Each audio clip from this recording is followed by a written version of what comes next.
అసలైనోడు పోయాం ఫామ్ హౌస్లో పండుకుండు. Farm house కాడ పాలన పోయింది అప్పుడు. ఇప్పుడు కూడా ప్రతిపక్షం వాళ్ళని కూడా ఆడికే పిలుచుకుంటుండు. అలాంటి నాయకుడు అవసరమా? జూబ్లీహిల్స్ ప్రజలారా, మిమ్మల్ని భయాభ్రాంతులకు గురి చేస్తున్నారు. వీళ్ళకి భారీ మెజార్టీతో నవీన్ తమ్ముని మీరు గెలిపించి ఒక గిఫ్ట్కి ఇచ్చేసి తెలంగాణ రాష్ట్రంలో దోసుకున్న జాలని చెప్పేసి ఇంట్లో కూడా కూర్చోవలసిన బాధ్యత ఇవాళ జూబ్లీహిల్స్ ప్రజలది. సెంటిమెంట్ ఎవరికైనా ఉంటుంది, మొగడు చేస్తే ఎవరికైనా బాధనే ఉంటుంది, తండ్రి లేని పిల్లలు అనేది బాధ ఉంటుంది. ఈ బాధ అనేది మనకు అన్నం పెట్టదు. ఆలోచించరు. ఒక్కటే గుర్తుపెట్టుకోండి, మాస్ లీడరు నవీన్ యాదవ్. ఒక్క ఫోన్ చేస్తే ఉరికొస్తాడు, ఏ రాత్రి అయినా ఉరికొస్తాడు. మరి అలాంటి వాడు కావాలన్నా, బంగ్లాలో వండుకునే సునీతమ్మ కావాలన్నా, అది మీరు ఆలోచించుకోండి.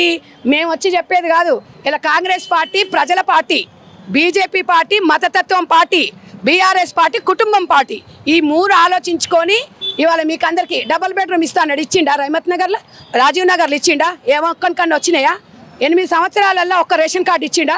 ఎవరికి ఇచ్చిర్రు? ఇవన్నీ చేయనోడు, ప్రతిపక్షం నాయకుని హోదా ఉన్నా కూడా అసెంబ్లీకి రానోడు మీ జూబ్లీహిల్స్కి వచ్చి చేస్తాడని మీరు ఎట్లా నమ్ముతున్నారు? వాళ్ళను ఎట్లా గెలిపిస్తారు మీరు చెప్పండి.